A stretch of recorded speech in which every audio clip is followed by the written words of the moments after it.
Bet the Board presents Stay Green.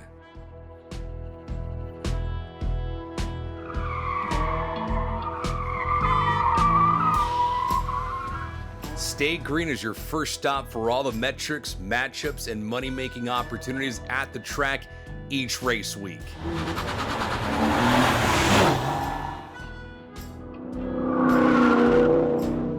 This is Stay Green, the NASCAR betting podcast.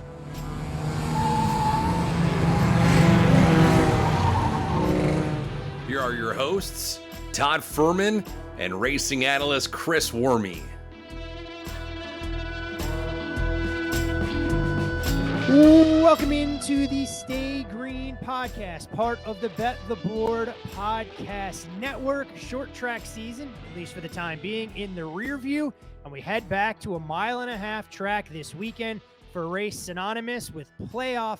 I don't even know the right word, but we'll get into more of that in a little bit as we head to Texas. I'm your host, Todd Fuhrman, joined as always by professional NASCAR bettor and racing colleague and analyst Chris Werme. And Wormser, it finally happened last Sunday. We had a guy drive into victory lane, and he didn't go off at a price of less than 7-1 at a non-super speedway. Kudos to William Byron, who grabs the checkered flag with a huge historic victory for Hendrick Motorsports. I think just an impressive day in general by Hendrick. If you look at that final restart, you think that anyone but other than Hendrick was going to win. I think that it was pretty much solidified, and there wasn't necessarily team orders, but there was like this unspoken team order that, hey, a ruby colored car is going to victory lane. I don't care which one of you decides to go to victory lane, but it needs to make sure that someone made sure that happened. Yeah, there was no checkers or wreckers. That may have been one of the tamest green-white checkered overtime restarts that we may ever see in the history of NASCAR on a short track, and it just so happened that HMS was able to protect their own. And as a result, Byron leads the procession as HMS sweeps the podium with a 1-2-3 finish as the organization celebrated its 40th anniversary. For those folks that don't know the story, fascinating to know that if it didn't go the way of HMS many, many moons ago, we wouldn't be talking about them having the racing juggernaut. And I guess like every other milestone we get these days with HMS, it's the 24 car going to victory lane. Byron, of course, goes out there. I don't want to say he undercut the stage. If you listen to Denny Hamlin, he said he wasn't aggressive enough coming off of pit road, but Byron leads the final 86 laps. Chase Elliott started to slow down a little bit on the long run, and the rest is history. But when we look at Martinsville, look, I'm not going to sugarcoat it, and I'm sure a lot of our listeners hopefully were profitable last weekend at the track. It was not a good racing product by any stretch of the imagination, and if we get that in the penultimate race of the season where there is so much on the line before we head to Phoenix to crown a champion, I am going to be ridiculously disappointed when you have the fastest cars on the track that can't pass in lap traffic to save their lives. Yeah. I'm hoping that there's changes made. I know that Martinsville, I thought last fall, I did think Ryan Blaney had the best car. I thought Eric Almirola, who finished second, was kind of a top 5 car that had different strategies. But there's any number of guys that I thought that ran in the top 10 at Martinsville. If they just got the lead and were able to pass a couple lap cars, you were going to kind of maintain your track position. And this race boiled down to the fact that when William Byron, he pits a lap or two before a lot of the guys in front of him, I think he kind of started the whole wave of pit stops. He was so damn aggressive getting through lap traffic and cars at a time when if a caution falls, their race is over. They're pinned a lap, and the guys that stayed out are leading. But he did it, and he was able to get some heat into his tires, which you need as soon as you come off pit road or a green flag stops. Your tires are cold. You're going to have trouble getting grip for the first couple laps. And that's why when he did catch up to Hamlin, he did catch up to Chase Elliott, he was able to make quick work of them and then dispose of some lap traffics, get some cars between himself and the second and the third place cars. And it was just a matter of, hey, don't screw it up. And I'll tell you what, William Byron doesn't screw shit up. Let me be very clear about this. This guy makes very few mistakes. Rudy Fugle makes very few mistakes when it comes to strategy and adjustments on their race car. And they figure out how to get it done. 3 wins in the first 8 races is really impressive out of this 24 team. And for a driver that just couldn't hit a setup last year when they needed it most in the playoffs and really had to Yeah. sweat bullets to even get to the Final Four in Phoenix. So a credit to that 24 team.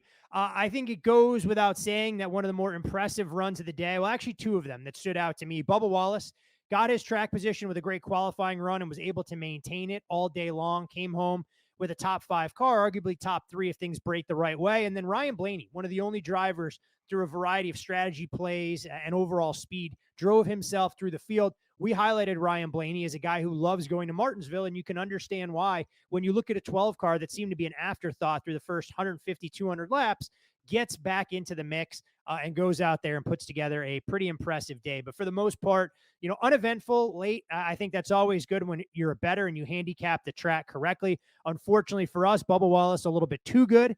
I thought that late caution flag might give the 48 of Alex Bowman an opportunity to slip by with that late restart, but it seemed to be that the only Hendricks cars that weren't going to get past or could do the passing were the 5 of Kyle Larson, the 24 of William Byron, and the 9 of Chase Elliott. But any other takeaways before we wave that green-white checkered flag on the end of stage 1 and we head into a Texas preview? I kind of go back to when we talked with Larry McReynolds last year, and I asked him, would you rather have the fastest car or the best strategy? And he said, well, in this car, the best strategy always, kind of wins. And you're seeing that, I know that the way that Richmond played out, we're not quite sure. Obviously, we think that Truex was going to win that race, but you still had to be on the proper strategy. And to see strategy come into play at a place like Martinsville, week in and or almost every week, you have to be on the right strategy. It's the fastest car doesn't always win. We have seen the fastest car win recently, but that's just execution, and those guys are getting it done. But it's weird that strategy is coming into play at a place like Martinsville. The fact that Byron pits, 3 laps before the leaders, that's the race. He wins off pit road because, well, Lord knows that if you only have 3-lap fresher tires, you can't run down anybody. And it's What kind of a shame. you mean Joey Logano driving the first 180 plus laps of the race finally started to see a little bit of fall off after nearly half the race was complete? I mean, that was a reflection of what we were going to see all day. And credit to them trying to get track position. He didn't start to fall off until the very tail end of that run, which was the end of stage 2. Yeah, well, I think we just have to keep this in mind at Martinsville come the playoffs. I think that you're going to have to keep in mind the strategy and the points for these drivers that are competing to go to Phoenix. Keep that in mind because they might just be really vanilla if they know that they need they might have the best car, but if they only need top 10 in points or maybe even top 20 in points, they just might be, hey, 4 tires and fuel, not worry about risking taking 2 tires and something bad happening. So I think that's what we're going to kind of take forward to Martinsville. As for individual races coming up, I don't think you're going to look at Martinsville at all and say, well, because of something that happened here, we think that this can happen in another track. So just something to keep in mind as we visit here towards the end of the season. For sure. We'll revisit that track later in the campaign as we get into the depths of October, where so many ebbs and flows of the NASCAR season will have already taken place. For those folks new to the Stay Green podcast, we break this thing up into 3 parts. Stage 1 that we just completed, all about a recap of the race that was and what we learned, what we saw, what we can apply going forward. Stage 2 that we're about to embark on, all about the upcoming race for the weekend. And stage 3, typically questions that come in or questions that I like to pepper Chris with to make all of you guys and girls much smarter NASCAR bettors. You can follow Chris on social media at Chris Werme 15. I'm Todd Fuhrman. You can follow me there. But most importantly, as always, for all things Bet the Board across our wide variety of sports coverage, follow the podcast at Bet the Board Pod. And Worm, as we get into stage 2 for this Texas preview, we know it's a 1.5-mile high-speed quad oval in Fort Worth. The placement on the NASCAR schedule, we pull it from the playoffs where typically steamy temperatures have been associated with this track into a much more moderate in terms of what we should expect from a weather forecast, at least as we sit here 72 plus hours before. It's an SMI track that runs most comparable, talking to drivers and reading a lot about it. Charlotte, Kansas, and Vegas was repaved back in 2017. So if you're looking at true historical data, I wouldn't go back anything before that time period, and obviously put added weight and emphasis on what we've seen in the 2 next-gen races. Keep in mind, they did run the All-Star race here back 2 years ago, so you'll see a May date popping up for those folks digging into it. I've really kind of removed that from my handicap to a certain extent as well. But in terms of track specs and comps, how do you go about looking at Texas as it pertains to its competitive set? Well, I think you have to look at Texas is very different than other 1.5-mile tracks. I think that you're a ton of on throttle time. I would say a closer comp might be even a Michigan, just because there is so much on throttle time. But we've seen a lot of different things here the last couple of years in this car. In 2022, we had a ton of tire issues, and we saw anybody that got out to the lead did irreversible damage to the sidewalls of their tires, and they would just blow tires. And so you just kind of had to manage the race, and that's a race that Tyler Reddick won. And then last year we see Kyle Larson get out to an extremely large lead, caution, and then just kind of snaps loose. Things you don't see typically at other 1.5 mile tracks. So I would say you have to just look at Texas specifically. But I think another thing that you need to keep in mind is this has been a playoff race in the past, and there might have been some guys that may have been a little bit cautious in how aggressively they raced the track or how aggressively they were in their setups, because this particular portion of races in the playoffs was Texas, Fort Worth, just a complete wild card. And then you go on to Talladega, another complete wild card, and then you're off to the Charlotte Roval. So I think that it's a very difficult. It was in the past a very difficult race where I think that it was arguably the second or third most important race of the season. If you go on and win at Texas, you don't have to worry about Talladega or Charlotte. And, outside of maybe Las Vegas, where you just get to prepare for Phoenix, it might have been the most important race. So long story short, I'm going to take a look at 2022 and 2023 with more emphasis on 2023. I think that these teams understand this track understand the track a little bit more, and the tires didn't have the issues. But also Vegas. This is the same tire we used at Vegas earlier in the year, our first 1.5 mile track. So I'm using kind of a compilation of the previous 2 years here at Texas, and then a little bit of Las Vegas this year. Hey, shout out to someone in the NASCAR community that does a ton of great work, Ryan Stevens, who you can follow at iFantasy Race. When you look at Texas each of the last 2 years, if you're falling in love with where drivers have actually finished, he does a great job with incident reports. There were a lot of anomalies that we saw where actual fast cars didn't have the finishes. So sometimes if you fall victim to, well, this guy has a pair of top fives, but you realize it was purely because it was incident free, doesn't give you an accurate reflection or any predictive tools to use going forward. So keep that in mind when you look at what we're about to break down here. But like we've done the last couple of weeks, Chris, we look at tier 1, tier 2, and tier 3 drivers. And tier 1 provides a little bit of a clear delineation depending on what sports book you're looking at. And there are 4 drivers all priced in the single digits. Kyle Larson, regardless of book, appears to be the consensus favorite. And you look at how he's performed at Vegas, it speaks for itself. You can understand why the 5 is getting as much respect in the betting market as he is. Tyler Reddick, an interesting driver in that short track season, isn't typically his best, but when we go to 1.5 miles, you see odds makers paying him a ton of respect. He's priced in that 6-1 range. Do shop around. There are some better numbers out there. The aforementioned William Byron, whose current form is second to none right now, and you want to write this guy off at your own peril, regardless of the track type that we're going to head to.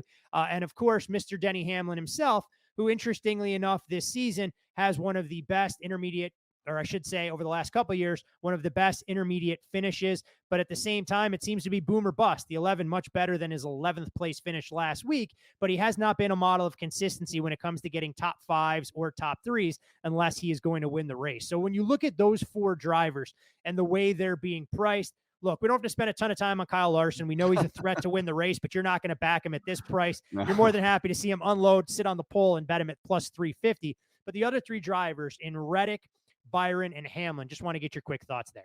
Yeah, my only note on Kyle Larson, it says his speed checks out on 1.5 mile tracks. All right, good to know. That is the quick proverbial 2-minute handicap, all consolidated nice and concisely into 20 speed seconds. Checks out. This Tyler Reddick price, I actually thought that we'd get a chance to maybe bet him at an outright price at like kind of 12-1. And then when he opened at 6, I thought, ooh, this is overvalued. He did have speed at Vegas. I think that Texas is still a little bit different animal. And you can say, oh, but Werme, he's won at Texas. Yeah, he won when he was like the 8th leader of the race and his tires didn't fail. So I do think he was good. They didn't leave the pits with their tires at 8 PSI like everybody else. Exactly. They're trying to figure out how fast they could blow tires 30 laps into a run. Exactly. So I do think Reddick's going to be good. But if you had to tell me to pick someone that stood out I would say Reddick stands out as one of these favorites that probably shouldn't be there. I think that a realistic price on him is probably an 8 or 9 to 1 range. I just I don't see him going off at lower than 6 to 1. I don't see how that happens. I think you'd have to see Larson, Byron, and Denny really struggle in practice in the short and long run for Reddick to go off as the favorite. So I don't like this price. Could he get it done? Yeah, absolutely. He was fast at Vegas, but everything has to go right for you to win at Texas, even with the best car. To your point, last year, these incident reports, if you were to look at Kyle Larson's finish as 31st, I don't think that would be a true representation of how good his car was. He had 85 fast laps, which just dusted the field, and led 99 laps, got out to like a 6-second lead. So you didn't see Tyler Reddick do that when he won in 2022. So I understand why Larson has such a short price, having a hard time with Tyler Reddick. William Byron, I don't know, if you just can't price this guy over 8 to 1 anywhere. The minute you think that he's going to struggle or that he's going to show up at a track where he just doesn't have a ton of success, he just proves you wrong. He goes out there and he wins at COTA and, kind of in a dominant fashion. Has this guy made a mistake in 2 years? Like, can we look back and say, well, he blew this race, or a big mistake by William Byron cost him this top 10. He just doesn't do it. Like, sometimes he unloads and he's not that fast. Like we saw it at Richmond, where we were able to fade him with Denny Hamlin. But other than that, man, you can't price him in the double digits. You kind of got to keep him low and say, hey, we're okay just not taking any William Byron action. The cool thing is, when you're that consistent, we do see him unload fast. Although I don't think this price is going anywhere, I have no problem betting him at 6 to 1 if he looks like the guy to beat, Yep. And then Denny, probably the second best car last year here in the fall. He decided to take tires late in the race. Didn't really pan out for him. I don't hate this price on Denny. This is a guy we've seen go off at, 4 to 1 or 3.5 to 1 at some places before a race. So if you think Denny's going to unload fast, which I anticipate, I don't think he'll qualify as well as he does at maybe some of these other short tracks or look as fast in practice, but he just kind of figures it out. He's Denny Hamlin. I don't hate 7 to 1. I think that's probably the price I like the most out of this group of favorites. Hey, look, I mean, these guys are favorites for a reason. We can talk about parity in the sport, but it's as much about avoiding the costly mistake that we've alluded to a number of times. Being fast is just part of the equation right now. And if you have that ill-timed speeding penalty or there's a blunder on pit road, it's impossible once you lose track position more often than not to be able to race your way back through the field. When we look into tier 2, I mean, this is a tier. Ryan Blaney kind of at the forefront, Martin Truex Jr., Christopher Bell, Chase Elliott, Ross Chastain, Bubba Wallace, whose number has come down, and of course, Ty Gibbs, that it doesn't matter where we go. I'm convinced if we raced on the moon this season, that Ty Gibbs would take money on his opener, regardless of where it was, anywhere in the teens. And you can understand some of the speculation from bettors looking to catch lightning in a bottle, knowing how quick he's been. But when we look at Ryan Blaney from an intermediate track standpoint, he's got the 5th best driver rating. He's been very good at Texas. 8 out of the last 10 races, he's finished between 2nd and 10th. I know he's 28th last year when you look at his final finishing position, but he was significantly better than that. Martin Truex Jr., current form, 5 straight top 10s were ended at Martinsville, never really competitive, but intermediate tracks, he is a perennial top 10 contender. Christopher Bell, his day at Martinsville was burned early, but when we look at intermediate tracks, another guy inside the top 10, finished 33rd at Vegas earlier this year, but if you look at the fall, was 2nd at Las Vegas Motor Speedway. And as far as Texas is concerned, 4th at Texas in last year's race, but finished the day with a lousy 78.2 driver rating. And in 2022, fell victim to the damaged vehicle policy. Chase Elliott, Ross Chastain, look, Trackhouse Racing has been good at these 1.5-mile tracks. And I think Chastain gets a little bit overlooked. Was kind of hoping for 20 or 22 there. The market didn't quite allow it. Bubba Wallace and Ty Gibbs. When you look at this tier of drivers, are there a couple guys that stand out as buys, sells, or holds in relation to some of their early week numbers? Well, I think from a buy perspective, I think Bubba Wallace and Ty Gibbs, this is a place where the Toyotas have qualified quite well, Bubba especially. And I think something we can kind of lump both Bubba Wallace and Ty Gibbs into this group. When I say they're figuring out how to get good finishes. So, the more you find yourself restarting in the top 5 late in races, the better chance you have at winning. And, maybe you don't take these guys to win at these current prices.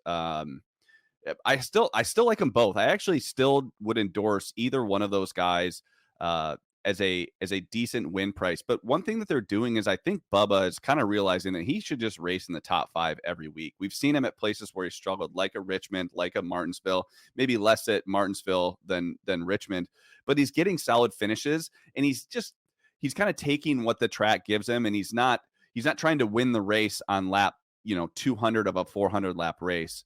And I'm seeing a little bit of maturity out of both these guys. So not only do I like them from a win perspective as a 16-1 payout on both, because I anticipate both of them qualifying in the top 5. Toyota's been fast. They've been qualifying well. I do think that they can grind out a top 5. They can maybe take a 7th or 8th place car and just kind of hang out all day and deal with a lot of the attrition that you see during these NASCAR races and maybe turn it into a top 3 or top 5. I like both of those guys. I think that those are the best prices. Ross Chastain for me just hasn't been as consistent from a speed perspective. We know he has a racing talent. And this is a place where if you get out front, it's really damn hard to pass. So if Ross finds himself out there late in the race, he's going to make that car 3 or 4 cars wide. I mean, he's just going to be impossible to pass. So I do like these kind of prices, these 16-1 guys that I know, maybe Ross doesn't qualify as well as Bubba and Ty, but I also trust him as a driver to kind of work his way through the field, but he just doesn't qualify as well. So that's why I'm a little hesitant on that Ross price, even though it has had some success here. Chase Elliott, I don't know this. I don't know. Is Chase back? Is he back? I don't know. He almost won he's Martinsville. starting to show a little bit more confidence. I thought what was interesting last week at Martinsville, he talked about the car and the way that they set it up. He goes, look, we have to do something different. He goes, I don't know if we're going to be good, but clearly whatever they did, along with all the other HMS cars. So you wonder if Chase is gradually being forced to change his driving style in the next gen era to allow him to be a little bit more competitive. Will we necessarily see that at 1.5-mile tracks? That remains to be seen. I mean, at Vegas, he was decent. He wasn't great. He was pretty much a 8th to 12th place car most of the day. I don't think he was ever in the equation to try and win it. No. But this is a guy now with 3 top 10 finishes, back-to-back top 5s at Richmond and Martinsville. Maybe some of that confidence translates over, but not to the point where he should be priced at 16-1 with some of those Toyotas that you mentioned. Yeah, I think you have to just look at the package is going to be a little bit different heading into a 1.5-mile track. And Chase, to your point at Vegas, I mean, he started 11th and kind of ran mid-race or right around 10th and then finished 12th with just an average running position of 12th. So it was just kind of a solid day for him. He wasn't passing a lot of cars. He was just kind of going about his business and getting a very boring Chase-like finish. I actually had a tweet kind of queued up, last week. I was thinking about, kind of what the sport needs. We have all this Hamlin conversation. I was like, Chase Elliott should just do something.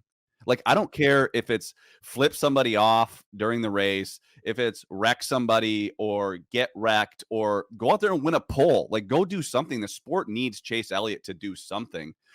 We just haven't seen that kind of fire out of him. I don't know. And then, he's a restart away from potentially winning. And I thought there for a second that not that they were going to let him win, but he was going to get pushed to the lead, and then Hendrick was going to have his 40th. I feel like Hendrick has their 40th or 200th or 500th. When you've been in business as long as they have, I mean, William Byron gets the HMS 300th victory, then it's the 40th anniversary. So yeah, there's always some shit going on. Yeah, it's going to be the 24 car in some capacity that's going to be relevant in all this. I would like a Chase Elliott win, though, sooner rather than later to get us halfway home on our regular season win bet at 1.5.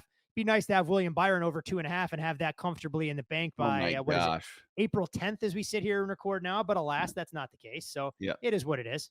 Yeah. So Chase, I think he's probably properly priced.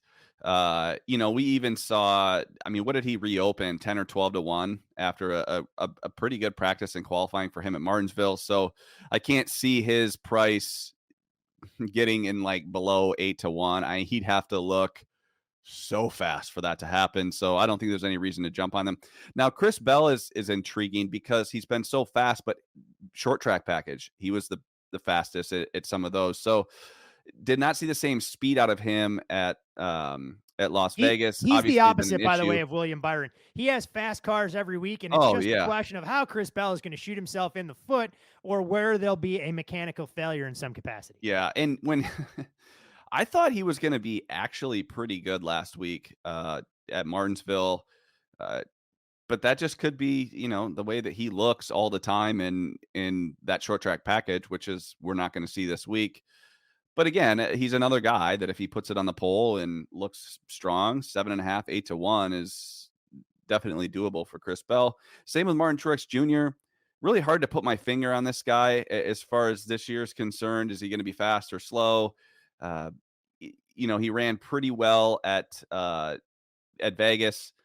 Historically, just gets caught up in kind of some BS here at Texas. I can't imagine that he's left Texas going, oh man, I love this place, because had a chance to lead laps in 2022 and got caught up with the same tire issue. And then you go back to last year, I think he was also caught up in kind of a wreck in which a playoffs that I think the 19 would just soon forget about. So, but again, another guy that looks good in practice and qualifying. You can go ahead to bet him at even a shorter price. Blaney, man, he does run well here at Texas. Does he have the same speed that we saw towards the end of last year on these 1.5-mile tracks? Probably not. Clearly, that 12 team hit on something late in the year. I think that's why we're seeing a little bit of a shorter price on Ryan Blaney. Not a guy I'd look to fade, but I also think a little bit overvalued at this point in the week. It's interesting when we talk about Martin Truex Jr., you look at some of his 1.5-mile results, consistently good, but has rarely been great. So he's a guy that I'd look to identify a little bit more in a top 5 upside market, maybe a top 3 if you want to try and get there, if you feel the price is advantageous. I just haven't seen enough in the 1.5-mile speed as he relates to some of the other Toyotas that have showed some of that race winning capability. As far as tier 3 is concerned, we look at guys like Joey Logano at 20-1, Kyle Busch in that 20-1. I've also seen him drift as far as 25 at some shops. The pair of RFK teammates and Brad K, Chris Buescher, and then a guy I think that's going to get a decent amount of buzz because of how he's raced here in the past and showed a ton of speed would be Eric Jones at kind of a long shot price. We've seen Noah Gragson take some money at 100-1. We've seen Daniel Suarez take some cash. But as you go through tier 3 and try and identify guys outside the conventional box at prices of 20-1 or longer, is there a driver or two that stands out to you above the rest? Well, I would say just my interest in some of the RFK guys, just we haven't seen a ton of speed on them, but we know they kind of showed that a little bit last year in the playoffs. And that my issue is they didn't really show much at Vegas. And I think that's probably I don't want to just fall into this recency bias thing, but I mean, if you weren't fast at Vegas and you didn't have a ton of success with the short track package, how do you justify bets on those guys, especially when they haven't qualified well? So although I do think that they could provide some potential value when you're qualifying outside the top 13 fairly consistently. Yeah, I think you got it. Okay, eventually we're going to get there one way or another. I'm proud of you. I just don't know how you justify a bet on these guys now. Kyle Busch, I mean, buddy, how much fun is he having? He can't be having the answer is fun. Negative fun. The answer is negative fun. And Kyle Busch should just decide the next time we go to a short track, he's going to take the week off to spend quality time with Samantha and Brexton and focus on his son's racing career instead. I think he just needs to do that, or put Brexton in the damn 8, because this is brutal for him. And do you want to know what his average finish? You probably know his average finish the last 2 races at Texas. It's not very good, but he has shown speed. That's the thing that's going to piss me off more than anything else. And he loved his car, he said, after he had a DNF last time. Yeah. He thought he had a top 5 quality car. And you go, well, you have to actually go out there and race the 260-plus laps so we all can buy into the bill of goods that you're selling us. So here are some of the drivers that have a better average finish than Kyle Busch the last 2 races at Texas. Cody Ware, BJ McLeod. BJ McLeod actually 24 average finish is pretty damn good. Yeah, just stay out of trouble at Texas the last 2 years, and it's like a super speedway. Yeah, and then at Kyle Busch, 35th is his average finish. So that's the hard part, is he's shown speed. At this point, I don't know that Kyle Busch is bettable. I don't, because even unless he's the hands down best car, he finds trouble. He gets impatient, and I mean, and Austin Dillon's struggling too. So it's not like RCR has one car that's doing well and the other one that's struggling. They're just both struggle busing. And I don't know what you do about that. If you're this Kyle Busch, I don't know how you back a bet on him. But I also don't think that Ross Chastain should be minus 170 on him either. So at this, on the same token, the craziest part about it, we look at how they performed at Vegas and it wasn't good, but we go back to the playoff race last year where neither Austin Dillon nor Kyle Busch were in the mix, and they both finished inside the top 10. So it's one of those things. Can they regain their form? I probably have more confidence in RCR figuring out at a 1.5 mile track. This short program has been an abject disaster, and it's been since last year. I mean, Kyle Busch has pretty much talked about it and hasn't been afraid to mince words in any capacity. He had the 3rd place finish at Richmond, and that's really about all they can hang their hat on in terms of less than a mile track. So maybe this is the week they can figure it out. I'm not sure yet. I'm ready to jump in on Kyle Busch, but let's see how far this number drifts. I mean, we joked about it last week. When do you see Kyle Busch at 45-1 in Martinsville? And maybe judging what we saw, we should have made him 450-1, or you would have attracted some money in the betting market. Yeah, it didn't matter. Like I think right now you wait till you're not going to see him open up the week at 40-1, but I think after odds makers take a look at practice and qualifying, they're very comfortable just saying, yeah, Kyle can be 50. We'll take whatever we want on him. He's just really not a threat. And that's just weird to me. Hard to believe. And then Joey Logano, I don't know. I mean, he just hasn't shown race winning speed. He's shown the ability to maintain track position and salvage a weekend, but nothing where he's driving up through the field like we expect Joey Logano to do. A good history here at Texas, but not with the repave. So I don't know. I think he's probably properly priced. I don't anticipate him. His average qualifying is 11 over the last 2 years at this track, and he's finished at an average of 11.5. He's got one top 5. I don't know. I'm this is not our favorite track to bet. Let me just come out here and say this, that there's just a few guys where like I think that there's potential upside. I think that with Bubba Wallace, and I think that with Ty Gibbs. But there's a good chance it comes down to Hamlin and Larson. So, I'm hoping that RFK, Brad K, and Chris Buescher could maybe show something, because I think that'd be interesting from an odds perspective if we could, maybe see someone in that, kind of 15 to 20-1 range be competitive.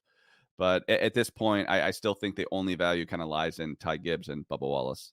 All right, green, white, checkered flag on stage 2. You can follow Chris on Twitter at ChrisWerme15. I'm Todd Fuhrman. You can follow me there, as always, and most importantly, follow the podcast at Bet the Board Pod. And Wormser, when we look at stage 3, real briefly, I know last week we went Joey Logano outright market on this very fine podcast for our best bet. We talked about some of the derivative markets as well. Top 10 would have gotten home there, albeit at a disadvantageous price north of $2. If you came in there, he finishes 6th, so it takes a little bit of bloom off the rose, but you do beat the market. He goes off in that 7.5 to 8-1 range. So when we look at NASCAR, we see wild swings all the time. I know a lot of books don't offer extensive menus in terms of pre-week when we're talking about head-to-head matchups. Westgate out here does. For example, last week we saw Chase Elliott and Ty Gibbs right around a pick 'em against Chris Buescher. Those numbers went off in that minus 250, minus 260 range, which is astronomical. So when you look at racing, trying to beat the market and start to build your portfolio, I know we've talked about this a little bit, but just if you could reiterate your philosophy for some folks who are out there doing it for the first time as it pertains to betting early versus betting late, knowing that there are some limitations on liquidity for the kind of amounts that you're looking to move on these races compared to the general betting public. Yeah, I think from a liquidity standpoint, obviously the closer to race time, the easier it is to get larger bets out. But usually those markets have moved. A lot of the value is gone. So you kind of got to, pick your spots. Well, how much can we get down at what time? But, early in the week, I'm not picking the winner. Very often am I, just dead set sure on a guy that I think is just mispriced and he's going to win the race. I think that there's a lot of times you have an idea of who you think is going to win the race, but that's not always the best bet early in the week. The idea is to beat the market. And what it takes to beat the market is I think qualifying is a little bit more important to odds makers than maybe it should be. Although in this car, it's so hard to pass that qualifying, like, let me just say this. You can lose the race with qualifying. You used to never be able to lose the race. There were times when guys would go to the rear and they'd fly to the front and it was like no problem. Nowadays, just because your pit stop times are so close, you're talking between 8.5 and 10 seconds. Before, when you had more lugs, we had 5 lugs, you had longer pit stop times and you could recover from a bad pit stall because there was more variance in the pit stop times. Now you throw in the fact you're starting in the back. It's hard for the leader to pass the 25th place car, let alone the 23rd fastest car to repass the 25th car. It makes it really difficult. So you can kind of lose your weekend. You turn into salvage mode if you qualify poorly. Now, if you're in the top 20, we saw obviously last week with Byron qualifying kind of right around that late teens, able to drive up there, but good strategy as well. Your goal is to just try to beat the market, and the market is gonna it's gonna take into account practice times and qualifying. But the timing to enter the market, there's nothing worse than firing on a guy at 20-1 to start the week, and after practice and qualifying, he's 35-1. I mean, that is what you're trying to unequivocally avoid. Been there, done that, know how that feels. Yeah, exactly. But beating the market does not necessarily mean you're going to win either. It's just, man, I don't know. I think you would probably know more about just market timing with more football stuff than I would with NASCAR. Just because the NASCAR market's smaller, we also do have a little influence on this. If we go ahead and say one thing, then the market might react. Whether that's true or not, the market's still reacting. So yeah, that's one of the things that becomes challenging. Is I know we've tried to give out some of our head-to-head matchups on race day when there's more liquidity in the pool. The problem being is some of these markets move so quickly. I mean, you have a few prominent shops out here that repost their head-to-head matchups or offer, the first 25 on the betting board Saturday night. But by the time they're taking full limits where we can begin to share with a lot of our listeners, it's more challenging. And I mean, to kind of peel back the curtain on last week, we end up going with Alex Bowman against Bubba Wallace. Was Bubba the better driver from start to finish? No doubt about it. But you tell me Alex Bowman is going to run consistently inside the top 10. You take him as a slight underdog in that minus 105 range. I don't think it's a bad bet. Whereas the one that you sent me earlier in the morning, we're hoping that the market comes up on William Byron at minus $1.40 against Brad K. We're trying to move on our own and trying to be able to share. It becomes a cat and mouse game by the time that price is widely available at minus 170. It doesn't do our listeners any bit of justice. So it is always a little bit of a challenge there. The NASCAR market, to your point, Chris, very different than football. And look, a lot of guys will move Sunday when it comes to college football and the NFL. Numbers become widely available, and there's a number of different groups and entities out there that dummy up these prices throughout the course of the week, trying to mask their true positions. And in NASCAR, you don't always have that kind of luxury. So we'll continue to provide, as we always do, the best information and most actionable, especially early in the week. And combine that with what we see on race day to try and get all of you loyal Stay Green listeners to the window with a ton of regularity. Waving the checkered flag on stage 3, and we'll look to go into the best bet portion of the program. But before we get there, Worm, I know you're a big golf fan, and by the time this podcast drops, weather permitting, we assume the Masters will be underway, but live betting is very much a thing. So I'm going to put your feet to the fire and make you pick a winner to don the green jacket on Sunday. Is there anybody that truly stands out to you for the 2024 installment of the Masters? I'm going to say Niemann. I think that he's been playing well on Live, arguably some of the best golf in the world. He hits it far. I think he's priced in kind of that 35-1 range. I think that's kind of my pick. There's also a part of me that wants to watch the world burn a little bit, and having a Live guy go out there and win the green jacket, I think would be interesting. Obviously I have heavily emotional investment with Max and Ludwig, as obviously close with Ludwig's caddy and good friends with Max. So obviously I'm pulling for those guys. If to have those guys in the final group would be amazing. But I'm going to go with Niemann, and then I also think I don't think Tiger makes the cut. I gotta say, like, I have a buddy, Papa Joe, my buddy. He's like, so who's gonna finish second behind Tiger? And it's like, oh my gosh. And I got to deal with this all weekend. Like he could make a triple, and he's like, oh, just added. Like, why are you adding to him? He's 2,000 to 1. He's like, well, obviously he's going to come back and win. He just fight this irrational behavior all weekend. So if he can just miss the cut, I would enjoy the weekend a lot more. So I have to deal with people, him texting me about how Tiger's still going to win. Tiger could have his hands full. He'll be part of the late grouping on Thursday, and there's a chance if the weather is bad that he could have to play a bevy of holes on Friday just to be able to finish his first 36, should his body that's breaking down and deteriorating at this point truly hold up. So, well, did you guys drop a pod for this? We did drop a podcast. So it's still, if folks are listening to this Thursday early in the day, there's still plenty of great actionable information. Nick Switala, a professional golf bettor, former caddy at Shadow Creek, did an outstanding job. Brought on Jeff Sherman, the preeminent golf odds maker that's out there in the space. Jeff shared some of the house liability, how he went through the process of pricing these guys. You mentioned Ludwig as a debutant. Those guys spent a lot of time focusing on him because he's been one of the more polarizing, for a lack of a better term, golfers in the market, because when you look at his ceiling, we know it's there, but we've typically seen guys that make their debut trip to Augusta not necessarily be willing and ready to hit the ground running and go out there and bring the field to its knees. So we shall see what happens, but encourage folks to check that out if they haven't already done so. Even if the tournament has started, still plenty of great information there. But all right, Wormser. Also, isn't it thunderstorms tomorrow morning? Like, it might get a late start. So if this drops early enough, you might have time Thursday morning, the weather's supposed to be pretty nasty, and it's supposed to clear up throughout the course of the week. So fingers crossed that we get in the final rounds on Saturday and Sunday, but it could be a little bit congested through Thursday afternoon and in through Friday for a lot of the groups that are unable to go out there and finish. So we'll see exactly what we got. But all right, Wormser, it's still a NASCAR podcast first and foremost. And in terms of identifying best bet material early in the week, what have you found for us, kind sir? Well, I'm going to stick with my boy Bubba. I like him -120 over Chase Elliott. That's at Superbook. I think that, we talk about kind of beating the market. I anticipate Bubba, who's qualified quite well here, to kind of continue that same type of qualifying and kind of run solidly in the top 5 all day long.